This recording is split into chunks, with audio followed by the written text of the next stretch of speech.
सतनाम सत्साहिब सत्य कबीर महाचेतन सतपुरुष परम पिता परमात्मा के चरणों में कोटि कोटि वंदना करते हुए सभी मुक्ति भक्ति के जिज्ञासु हंसों को, माताओं को, बहनों को, बुजुर्गों को और सभी धर्म के साधु संतों को प्रणाम। सतगुरु कबीर, सत्य कबीर, जय गुरु महाराज की। आज इस वीडियो के माध्यम से हमारे एक प्रेमी जिज्ञासु हंस, उन्होंने अपनी जिज्ञासा को बड़े सुंदर भाव से रखा है। तो उन भाई का, वो मेरे संत हैं, मेरे भाई हैं, पता नहीं, उनका जो शुभ नाम है प्रकाश तिवारी जी। उन्होंने बहुत ही सुंदर शब्दों में एक जिज्ञासा उन्होंने सामने रखी। वो चाहते हैं आप जो बीजक सतगुरु कबीर साहिब की सत्यवाणियों पर आधारित है, आप उसे स्क्रीन पर डाल के सतगुरु कबीर साहिब की वाणियों को और उनका सारांश कृपया कैमरे की स्क्रीन पर दिखाएं, तो सभी जिज्ञासु भाइयों को ये अच्छा लगेगा। बहुत अच्छा विचार था उनका। पर देखो, हम पहले भी बता चुके हैं, इस चैनल पर केवल सत्य ही बताया जाता है। उस सत्य को बताने में उसका प्रतिफल क्या होगा, इस पे हम विचार नहीं करते हैं। देखो, फिलहाल तो हमारे पास में ऐसा सेटअप भी नहीं है कि हम उसको स्क्रीन पर दिखाएं। हमारा मोबाइल भी टूटा फूटा है, ये तो एक अलग बात है। आपकी इसकी जिज्ञासा को पूरा करने के लिए इसको भी पूरा करते। फिलहाल दिखा देते हैं। जो अभी भी वीडियो बन रही है, इस मोबाइल की स्क्रीन टूटी हुई है, आधी ब्लैक है। देखिए, मैं दर्पण के माध्यम से दिखाता हूँ, आपको दिख जाए तो। ये इसमें मेरा हाथ भी दिख रहा है, देखिए, ये ब्लैक है आधी स्क्रीन। आपको बाकी ऐसा कुछ दिखाने की जरूरत नहीं है, केवल सत्य बताया जाता है। और ये भाव हमारे भी अंदर थे, स्क्रीन पर दिखाएं और बोलकर समझाएं तो बहुत अच्छा लगेगा। बाकी क्यों नहीं दिखाया जा रहा है? अब जो बीजक है, हमारे अंदर भी आप जैसी जिज्ञासा थी। जब हम सत्य को खोजने चले तो सतगुरु कबीर साहिब ने उस असली प्राचीन सत्य मूल ग्रंथ बीजक हमको प्राप्त तो नहीं हुआ। क्यों? ये ऐसा नहीं है किसी भी दुकान पे जाके खरीद लाओ। हमें साहिब ने वो मार्ग दिखाया जहां से हमें सत्य मूल ग्रंथ बीजक की देखने को मिला, पढ़ने को मिला। अब किसी सज्जन भाई के पास ये धरोहर है, हमारे संत हैं, तो सतगुरु की कृपा से उस बीजक को पढ़ा, बड़े ध्यान से पढ़ा, विचार आया। अब इतने समस्त 84 रामायणी 115 शब्दों को पढ़ना इतना आसान भी नहीं, और उनको कंठस्थ कर लेना ये भी इतना आसान नहीं है। तो सतगुरु की ये विवेक बुद्धि के द्वारा विचार पैदा हुआ, इस बीजक को लिखा जाए।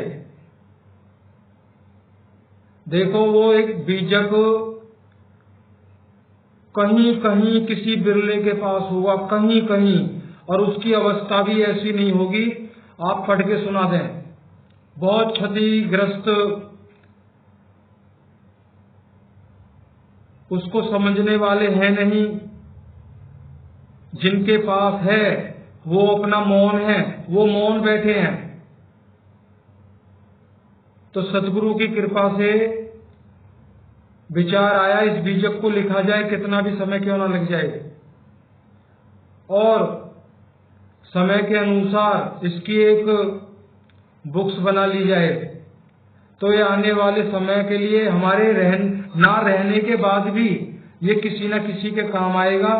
अगर किसी सज्जन को मिल गया तो बहुत जीव आत्माओं का सतगुरु की कृपा से उद्धार हो सकता है। इस भावना से हमें 5-5.5 महीने का समय लगा। प्रकाश तिवारी जी, 5-5.5 महीने का समय लगा। बहुत स्पीड से लिखा गया।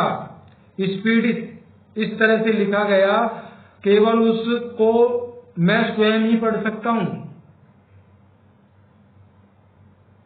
मैंने तसल्ली से इसको एक ही कॉपी लेके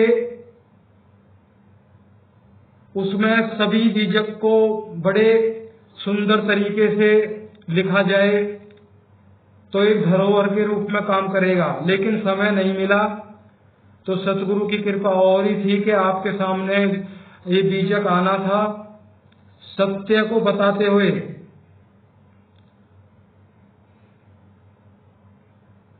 अब हमारे पास में जो लिखा हुआ बीजक है, जो जिस बीजक से लिखा है वो उन्हीं संत, उनकी धरोहर है, वो उन्हीं के पास है।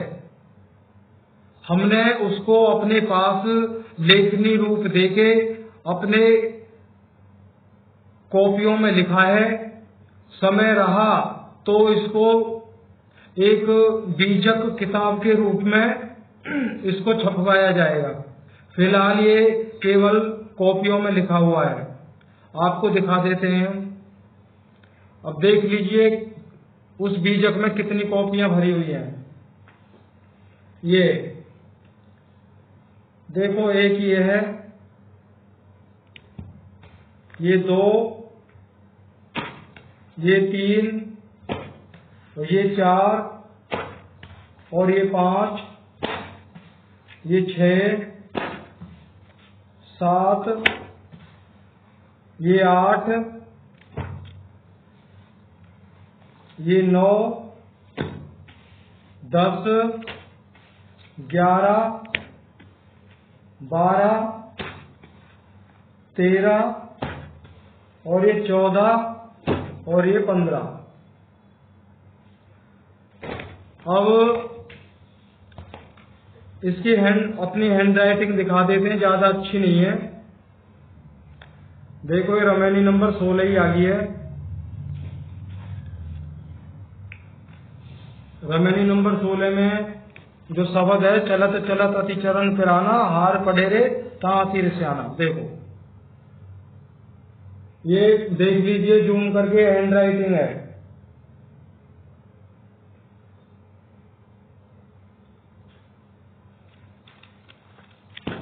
तो आपको रमैनी सुनाने से पहले उसको स्वयं से पढ़ तो मैं कई बार चुका हूं। यहाँ पे जो संगत थी उनको भी सुनाया जाता है। तो मुझे तो पता है, इसको कोई बस इतना बता रहा हूं, इसको कोई दूसरा नहीं पढ़ सकता। क्यों? जो एक तो तरीका से लिखा गया है तो सब कोई पढ़ सकता है, लेकिन ये बहुत स्पीड से लिखा गया है। कई शब्द तो ऐसे आ जाते हैं, मुझे थोड़ा सा बुद्धि लगानी पड़ती है, ये क्या लिखा है मैंने। तो रमेश प्रकाश तिवारी जी, तो ये हमारी एक मजबूरी है, हमारे हाथ से लिखा हुआ ये बीजक है, इसलिए हम स्वयं पढ़ते हैं, आपको सुनाते हैं। अगर भविष्य में समय रहा, फिलहाल हम वैसे भी मजबूर हैं। सतगुरु की कृपा हुई, जैसे ही इसको एक किताब का रूप दे दिया जाएगा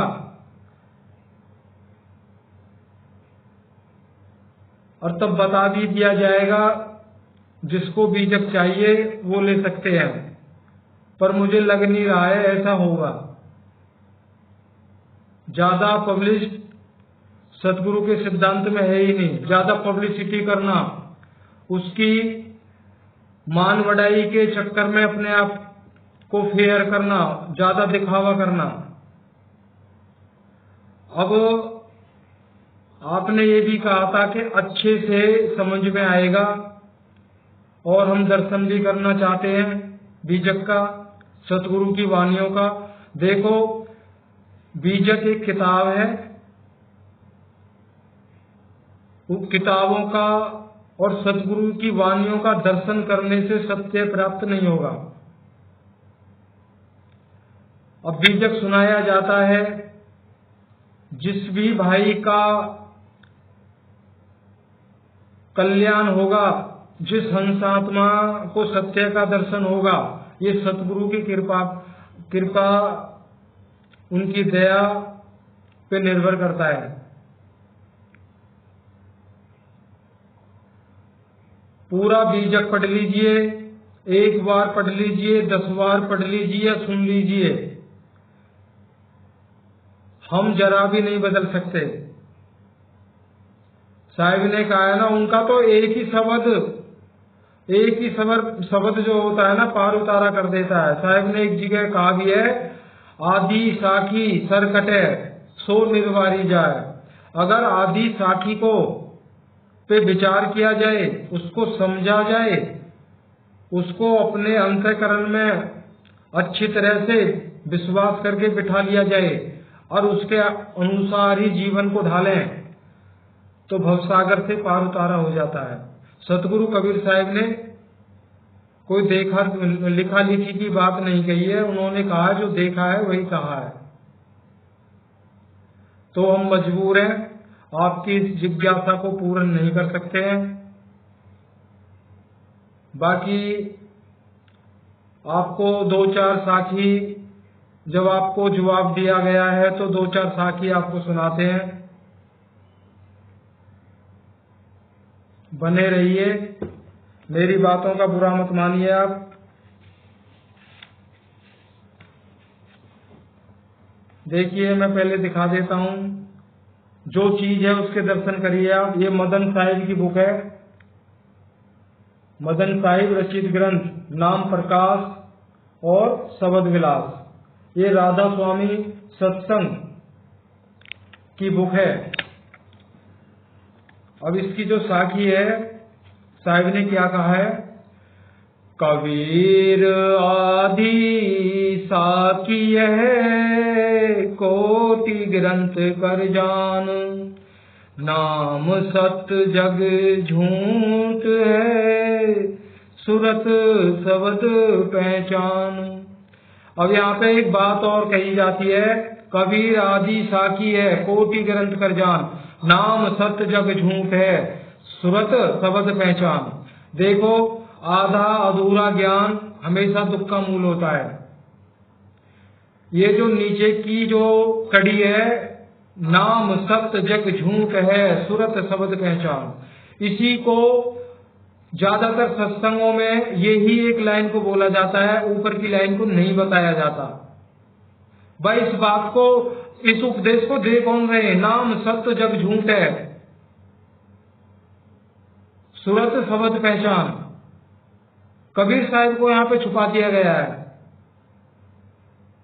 आदि साखी कबीर की कोटि ग्रंथ कर जान, अगर इसको बोला जाता तो हम और आप आसानी से ये समझ सकते थे, कबीर साहिब उपदेश कर रहे हैं कि मेरी आदि साखी करोड़ों ग्रंथों का जो मूल है, जो ज्ञान है, उससे कई गुना आगे का ज्ञान देती है केवल आदि साखी।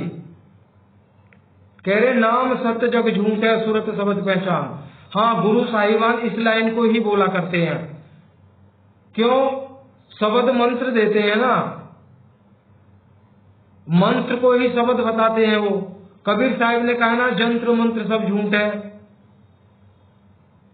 तो भेद आ गया ना। आजकल सत्संग जो भी सत्संग चल रहे हैं, ज्यादातर मंत्र दिए जाते हैं, उनको बोल दिया जाता है शब्द की प्राप्ति होगी इनको जपने से, और साहिब ने खंडन किया है। तो पहला तो यही समझ लीजिए हम झूठ से जुड़े हो रहे हैं। क्यों? साहिब की पहली लाइन को छुपा दिया गया है। आदि साखी कबीर की कोटि ग्रंथ कर जान, इसको नहीं बोला जाता है, बस एक ही लाइन को बोला जाता है, नाम सत्य जग झूठ है, सूरत समझ पहचान। आगे चलते हैं, 4 साखी ही सुनाएंगे आपको, केवल ये तो आपको जिज्ञासा को बताना था, हम पूर्ण नहीं कर सकते थे।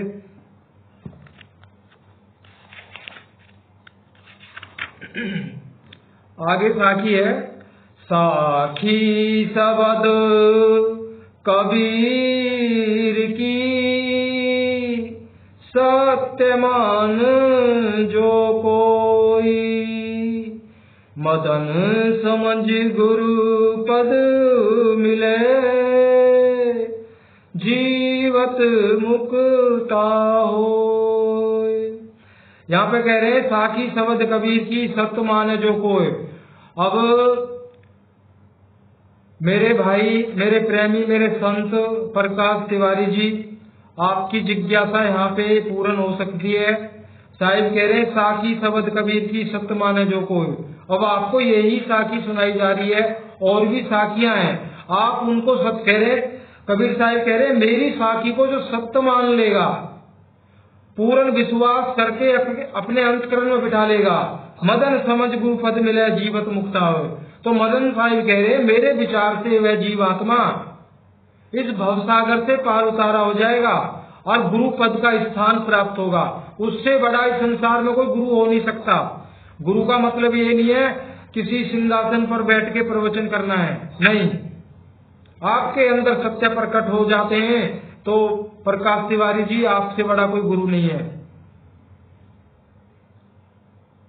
हमें दर्शन नहीं करना है, हमें बीजक का या किताबों से दर्शन नहीं करना है, हमें विचार करना है। ये वाक्य जो किसी सदगुरु किसी को माध्यम बनाते हैं, सपोज करियो मुझ अज्ञानी को उन्होंने माध्यम बना दिया, उनकी कुछ वाणियों को मैं इधर उधर से विचार करके स्वयं विश्वास करता हूं, तब आपके समक्ष रखा है। मैंने विश्वास किया तो मैंने पाया। अभी आपको एक दिखा देता हूं मैं, ये आपको दिख रही होगी, ये इसमें दो डायरी हैं सदगुरु कबीर साहिब के, जो अनुभव हैं, जो दर्शाए गए अनुभव हैं, वो इसमें दर्ज हैं। इनको किसी को बताया नहीं जाएगा, इसको खोला नहीं जाएगा। जब जब अनुभव होते हैं तो इनमें ये सेवक दर्ज करता है, और ये अनुभव मेरे शरीरांत होने के बाद में जिसके भाग्य में होंगे वो पढ़ेगा, वो समझेगा। तो मैंने विश्वास किया तो मुझे कुछ मिल रहा है। आप विश्वास तो कीजिए, आपको कई बार बताया गया है कि आप 15-20 दिन तो करिए, पता चल जाएगा आपको। आपका पहले वाला मार्ग सत्य था या आप जो सुन के इस पर चले हैं ये सत्य है। देखो मार्ग पे चलना है तो कठिन, सीधी सीधी बात है। यहाँ एक झूठ बोलने के आधार पे कल मैंने वीडियो बनाई थी प्रकाश तिवारी जी, उसमें मैंने स्वयं का परिचय दिया, आपकी जिज्ञासा को भी पूरे सत्यता के साथ में प्रमाणित करके आज तो मैंने कमी दिखाया है और बोला है, सीधा सीधा बोल दिया है। बीजक को मैंने लिखा है। कल वो वीडियो अपलोड क्यों नहीं कर पाया, वो वीडियो 2 भागों में बट गई। 38 मिनट का एक भाग हो गया और 12 मिनट का एक भाग हो गया। अब दोनों को मैं जोड़ नहीं सकता हूं, अब दोनों को अपलोड करने के लिए बार बारी से वो डालने पड़ते। आप भी यही विचार करते, जो मैंने पूछा है तो इन्होंने बहुत पीछे जाके बताया है, तो इसलिए उस वीडियो को डिलीट कर दिया। केवल आज यही था, 15-20 मिनट की वीडियो में 2-4 शब्द सुनाएंगे और प्रकाश तिवारी जी की जिज्ञासा को सत्यता से बताएंगे। हमें कुछ भी लग रहा है आपकी बातों को सुन के, लेकिन हम आपको सत्य बताएंगे। हम इतना जानते हैं, हमें कोई कुछ भी पूछे, हमें आभास भी होता है इस बात में कुछ संदेह है, लेकिन नहीं, आभास हो रहा है, अगर संदेह है होने दीजिए, लेकिन हम सत्य ही बताएंगे। हमने सत्य के पीछे अपनी अच्छी खासी जॉब को छोड़ दिया, 2.5 साल हो गए। हमें पता है हमारे साथ में क्या होगा, परेशानियां आएंगी। ये सेवक अपने घर में अकेला है, मेरा कोई दूसरा भाई नहीं, पूरा परिवार है। सतगुरु के खातिर उस जॉब को छोड़ दिया जिसमें कभी कभी झूठ बोलना पड़ता था, और झूठ ही था। हमें अपने जीवन को बचाना था, 2 पैसे के चक्कर में जीवन को बर्बाद नहीं करना था, इसलिए सत्य पे चलना बहुत कठिन भी है मेरे भाई। अगर चलने लगोगे केवल दुनिया के देखने मात्र में आप दुखी होगे, लेकिन आप अंदर से कितने खुश और आनंदित होंगे ये आप ही जानोगे, कोई नहीं जान सकता। सत्य से जुड़िए, उसको ग्रहण तो करिए, विश्वास करिए। आप पहले विचार करो, वाकई ये जो वाणी कही गई है सतगुरु कबीर साहब की, ये खरी उतरती है या नहीं। लीजिए 21 मिनट का हो गया, 2 मिनट में और 2 साखियों को पूरा करते हैं।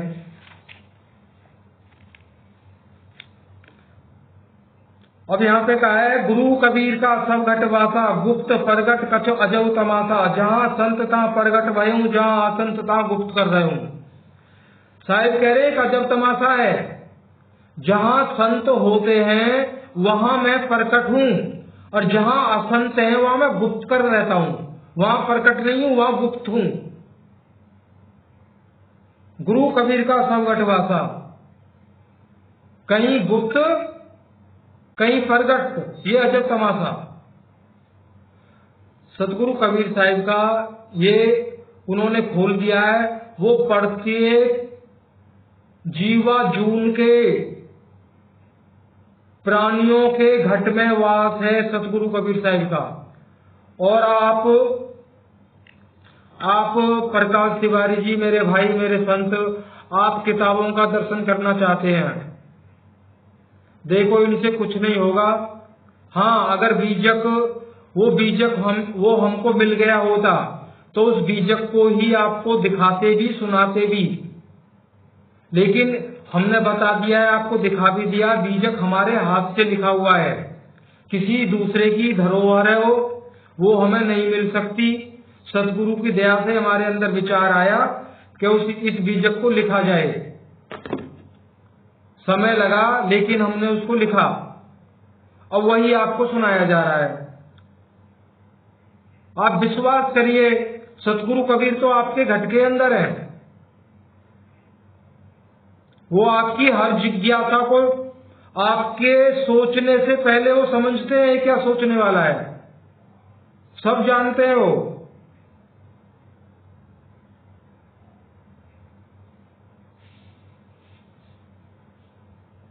बाकी आपको अच्छा लगता है, बहुत अच्छी बात है। सतगुरु कबीर साहब से हम यही